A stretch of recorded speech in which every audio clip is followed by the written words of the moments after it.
welcome to What If. My name's Jazz, and today my What If is coming from West Palm Beach, Miami, Florida. Look, palm trees, swimming pool. Me! It's so cool. So today's What If is, what if you turned your inspiration into action? Now, this is an interesting one because I don't know, if you haven't seen my TEDx talk, please go watch. It explains my story, and what I do is I facilitate a mindset shift of people in their seats and galvanize them into action. And I get 3 responses to when I speak. I get people coming up to me afterwards, which is awesome. I love it. And I get 3 responses. The first response is rare, thank God, and it's only 1 or 2 people now and again. And that response is, oh my God, I'm so sorry. And it always bamboozles me because I'm like, you're sorry. I've just told you this amazing story of perseverance and resilience and how you can overcome limiting beliefs and how you have the power to facilitate someone else's transformation and change if you just get out of your own way. And you choose to focus on the fact that I had a shitty childhood. I mean, why would you pick that one thing? It's like picking the crappy Quality Street out of the tub. It's like having a tub of purple Quality Street and digging around for that one that breaks your teeth. Why would you zoom in on that? And I think a lot of the time that's about where people are. But the sorry, I think the thing that it jars at me, I'm like, do I look like someone who is in need of sympathy? I mean, there's so many good causes that need your sympathy. I don't need sympathy. Even empathy is kind of, next to useless. Anyway, so that's the first reaction. The second reaction, which is very popular, and I love this one because it's usually accompanied by a hug, and I am all about hugging. The second reaction is, oh my God, you are so inspirational. And my response to that is, I'm so pleased you're inspired. What are you inspired to do? Because as Amjad Ali would say, inspiration is a verb. It's a doing word.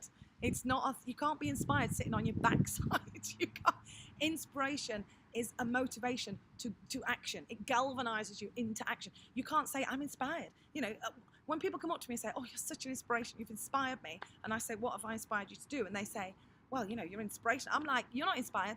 Your interest is piqued. You're like, oh, you're not inspired. Like I used to say to my nan, oh, Nan, I'm starving. And she'd say, you're not starving. Children in Africa are starving. You're peckish. So clearly, we got very clear very quickly about that. But I'm peckish doesn't have the same moaning factor. But it's that thing of, you can't be inspired, but inspiration isn't a static thing. If you're inspired to do something. And that's the whole point. I don't think, what's the point in us all? If the whole world becomes inspired, big deal. Nothing changes until we start doing something. And that's the bit where I want people to get to. That's the galvanization. That's the tipping point. And that's why I asked that question.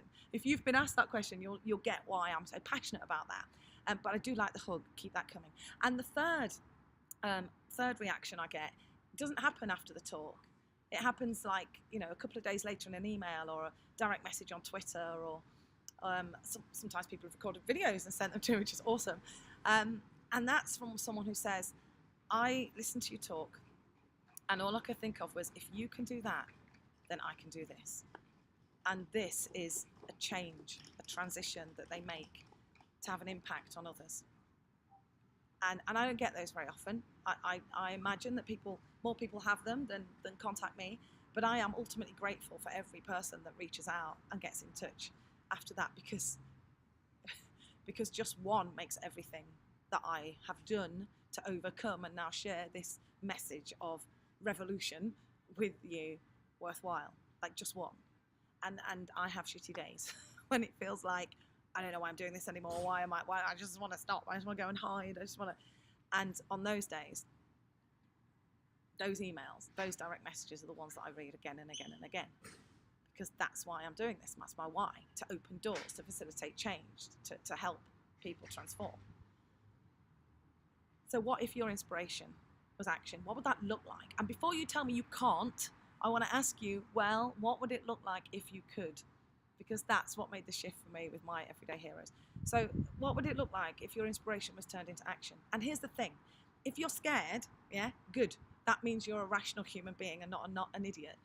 Do it anyway. Make mistakes. Be a mistake artist. Interrupt that journey of I can't, because what if this happens? Because it's not what if I make a mistake, it's when I make a mistake. You need a strategy. And hope I don't get it wrong, is not a strategy. You need a proper strategy for going through your mistakes. Because failure is just, a success is just someone who's failed loads of times and then found out all the ways of how not to do it, and stuck with the one that you can. You know what I get. I failed to make that clear. You get the idea. So, what if your inspiration was action? What would it look like? What would you do? How would you overcome the mistakes you're bound to make? And ultimately, what is the benefit?